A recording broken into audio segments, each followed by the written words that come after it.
Bonsoir à tous et merci d'être avec nous pour cette édition d'information à la une de ce mercredi. Ils sont 15 et ont officiellement présenté leur nouveau groupe. Les membres de Afanotia, gardant le cap, se sont expliqués sur leur démarche et ont surtout confirmé des points de désaccord majeurs avec le Parti Bleu Ciel. Clarification en plateau avec la vice-présidente du groupe Afanotia, Odette Homaï. Et si les vacances scolaires devenaient un laboratoire d'idées pour préparer l'avenir? À Punaouia, 50 lycéens sélectionnés participent à la deuxième édition du Pacific Genius cette semaine.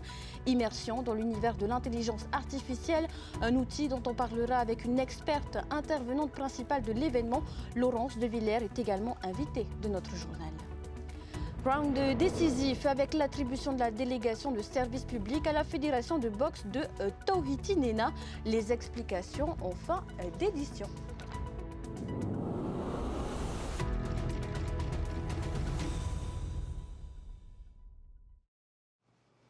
Mais avant de développer nos titres, un accident tragique est survenu ce matin sur un chantier d'une résidence à Titioro.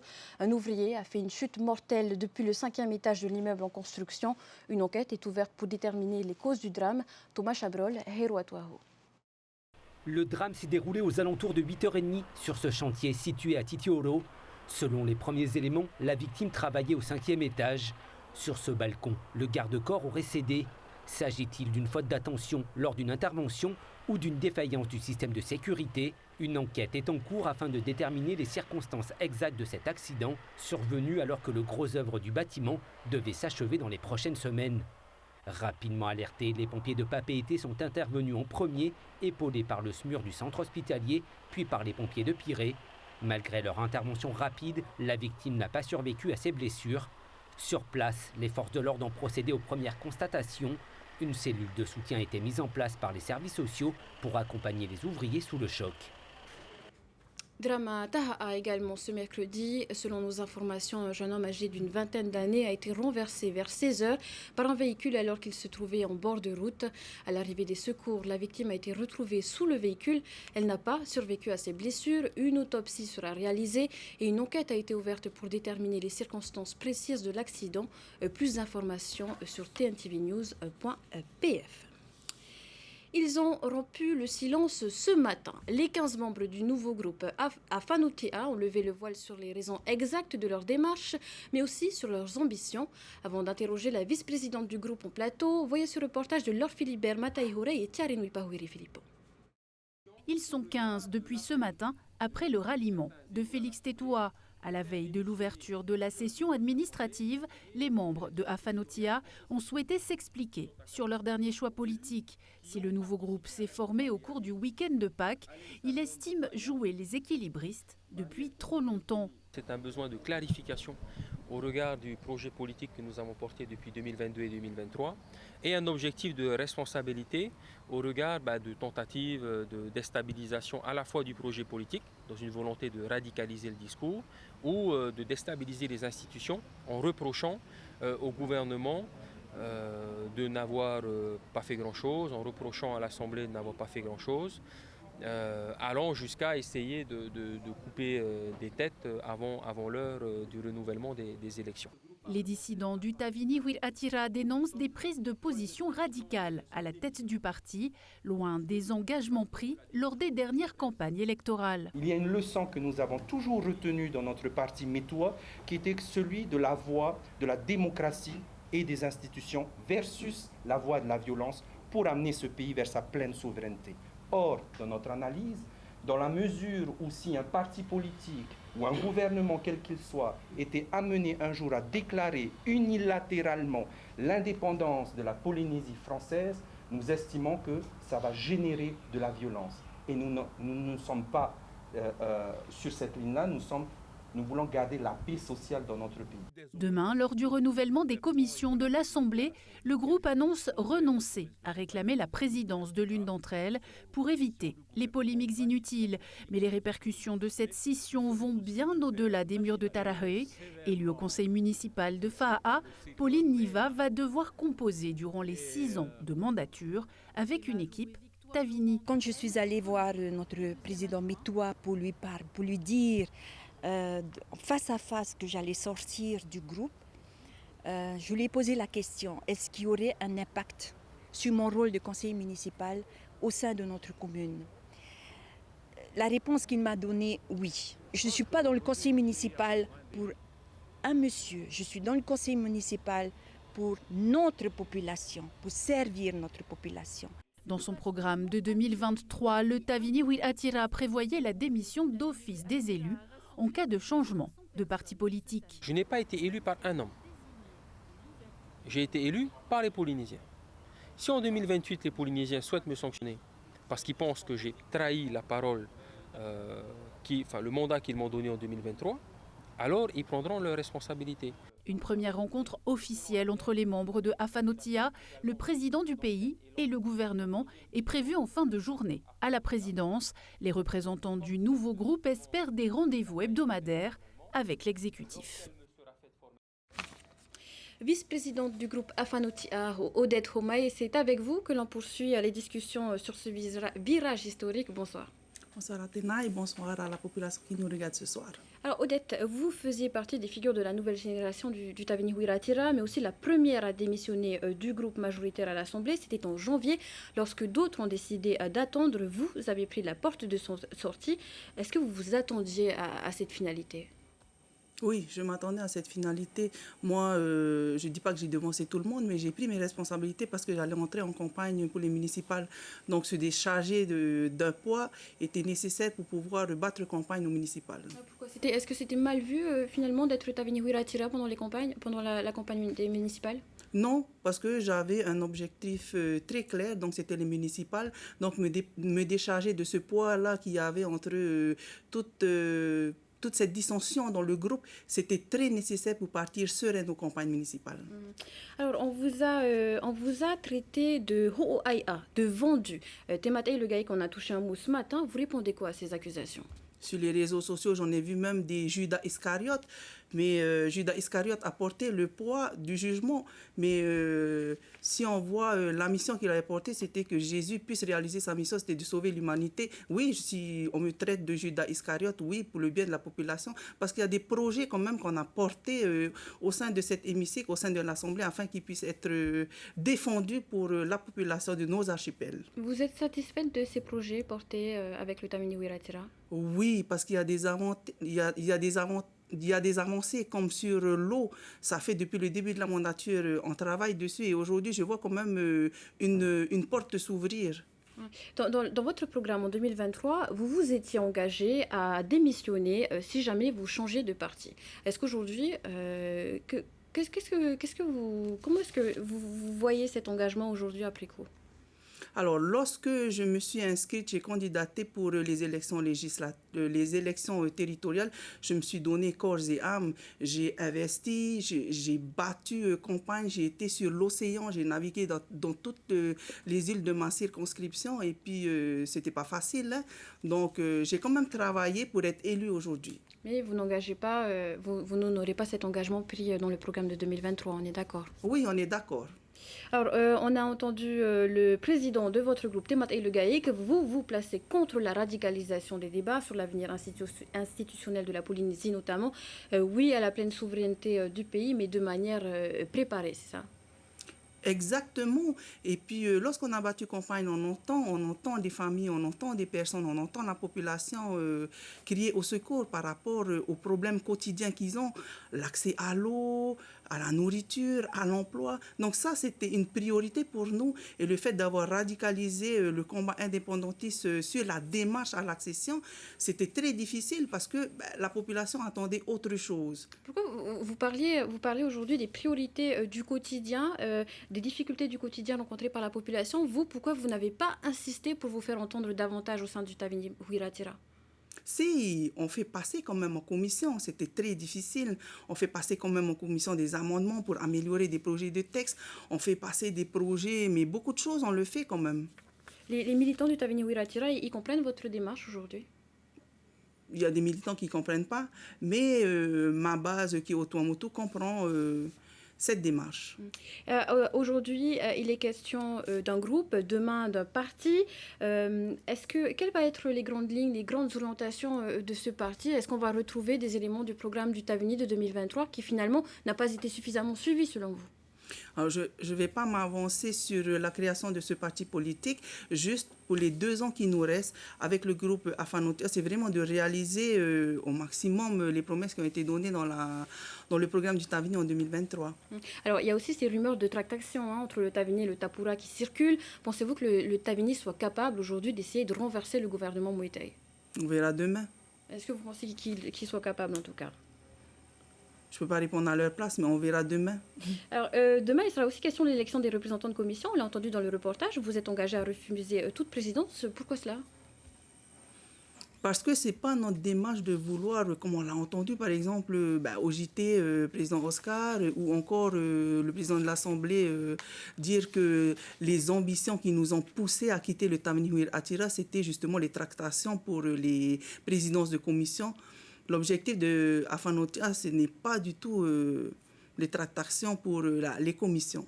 La suite demain donc à l'Assemblée de Polynésie. Odette Roumaille, merci d'avoir accepté notre invitation ce soir. Merci beaucoup. Et sachez d'ailleurs que vous allez pouvoir retrouver le direct en TV et au web sur TNTV, le direct de cette séance à l'Assemblée présenté par Mike Liral et Thierry Nouy, Pahuiri Philippon. L'actualité de la semaine, c'est aussi la 2e édition du Pacific Genius lancée lundi. Ateliers, conférences, défis en équipe, 50 lycéens plongent au cœur de l'intelligence artificielle pour apprendre à mieux la comprendre et surtout l'utiliser de manière responsable. Un outil dont on parlera plus longuement avec notre 2e invité, mais avant le reportage de Sophie Guibel et Thomas Chabrol. Donc il faut faire attention à ce qu'on est en train d'utiliser qui n'a pas de rapport au monde. À Puna Aouya, 50 lycéens venus pour certains de Rayatea ont choisi de troquer leurs vacances pour 5 jours d'ateliers immersifs. Le temps de plonger dans l'univers de l'intelligence artificielle et de l'innovation à l'occasion des Pacific Genius. Pour moi, c'est quand même un domaine qui m'intéresse parce que je sais que je serai lié à utiliser l'intelligence artificielle quand je serai grand et que je suis venu ici pour en découvrir plus. Découvrir et maîtriser les outils de l'intelligence artificielle, mais surtout l'utiliser de manière responsable.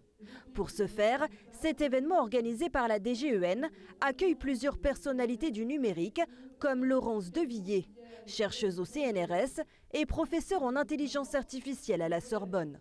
Les algorithmes qu'on construit et sur les réseaux qu'on construit. Je leur explique que les outils qu'ils ont dans les mains ne sont pas ce qu'ils pensent. J'ouvre le capot de la voiture IA, de l'IA générative en disant attention à l'intérieur, voilà ce qu'il y a. Par exemple, il y a plus de 90% de données en anglais. Or cette machine ne parle en français. Donc qu'est-ce que ça veut dire sur nos valeurs, sur les données qu'elle va pouvoir répondre?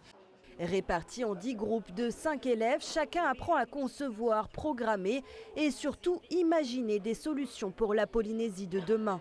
Un véritable tremplin pour ces lycéens avec un objectif, celui d'apprendre à garder le contrôle sur l'intelligence artificielle. Être dépendant de la machine, c'est aussi perdre sa faculté de conscience. Sa faculté de conscience, c'est une liberté. Et perdre cette liberté-là, justement, c'est vraiment le plus gros danger, je trouve, pour moi, de toute l'informatique, l'IA derrière.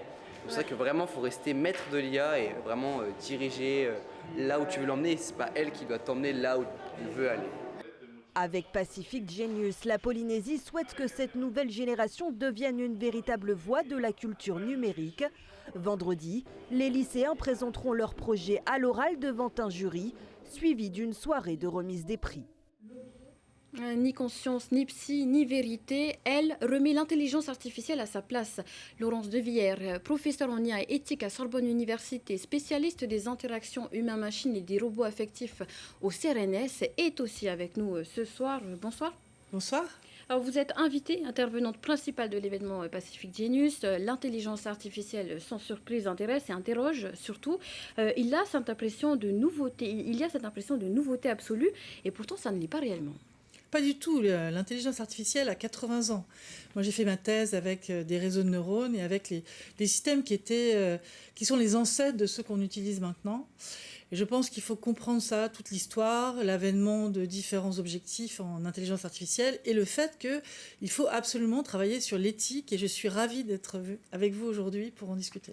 Alors, on l'a vu, plonger les jeunes en immersion pour susciter des vocations dans les domaines du numérique et notamment de l'IA, au-delà de les sensibiliser.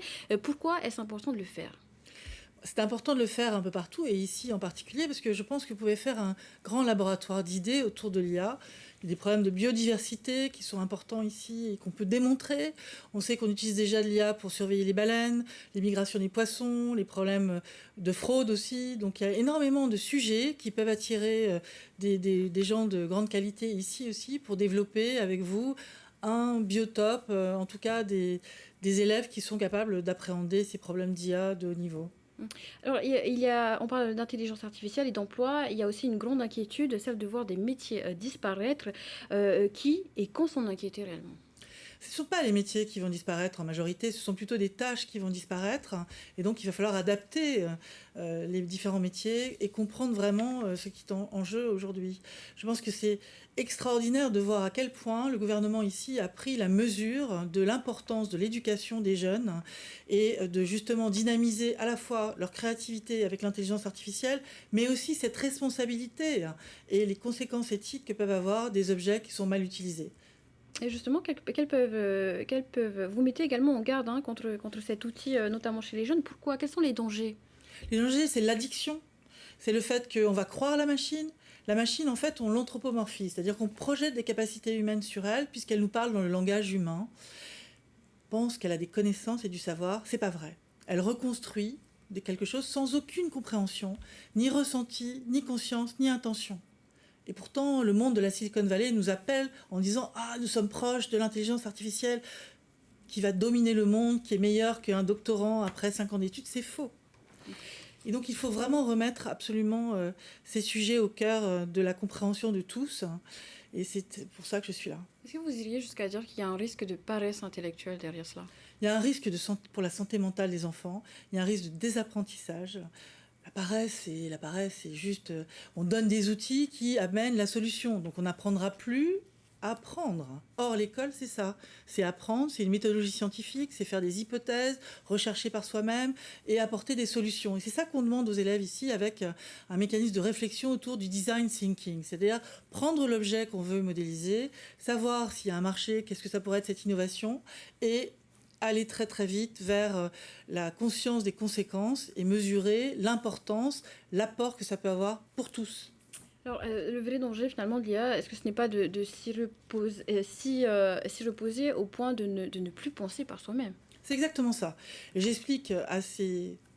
réexpliquerai ça demain soir pour un keynote, que l'IA telle qu'elle est ne raisonne pas. Donc nous avons deux façons, devant une décision, nous avons deux façons de réagir. Système 1, système 2, disait Daniel Kahneman, qui a un prix Nobel en économie en 2002. Système 1, c'est l'intuition, c'est très rapide. Système 2, je réfléchis cognitivement. Cette machine, elle est système 1, même si elle n'a pas d'émotion et de ressenti. C'est-à-dire qu'elle ne réfléchit pas à un modèle du monde, elle ne compare pas à un modèle du monde. Et finalement, les décisions qu'elle prend sont système 1. Nous devons absolument avoir cette distance et comprendre que c'est à nous de décider et c'est à nous de comprendre cet outil pour être en capacité de bien l'utiliser. Alors Laurence de Villers, je rappelle que vous êtes l'auteur de plus de 200 publications scientifiques, auteur également de plusieurs ouvrages destinés au grand public. Vous en avez 2 avec vous ici. Est-ce que vous pouvez nous en toucher un mot ? Oui, donc l'IA Anjou-Démon, c'était justement pour dire attention à halte aux extrêmes. Il faut absolument trouver un moyen d'utiliser mieux l'IA et de créer avec. Le nouveau monde de l'invisible ne doit pas rester invisible. Et puis Savoir vivre avec l'IA, qui est le dernier, qui vient de sortir il y a 3 jours, et qui est une masterclass où je donne des recommandations pour les enfants, les parents et pour tous, afin d'utiliser l'IA de façon éthique, solidaire et pour tous. Je pense que nombreux seront les téléspectateurs intéressés. Merci Laurence de Villers d'avoir accepté d'être avec nous ce soir. Si je rajoute un mot, agir avec raison dans l'incertain, c'était les propos de Blaise Pascal. Je suis présidente de cette fondation qui s'appelle Blaise Pascal, en mathématiques et en informatique. Il avait déjà raison. Relisez les pensées. Et bien voilà, de quoi clôturer sagement cette interview. En boxe, c'est un sujet bataillé hors du ring depuis des années. La délégation de service public a été attribuée à la fédération dirigée par Tawhiti Nena, la seule à avoir répondu à tous les critères exigés selon le ministre, les précisions de Samtei Naouré.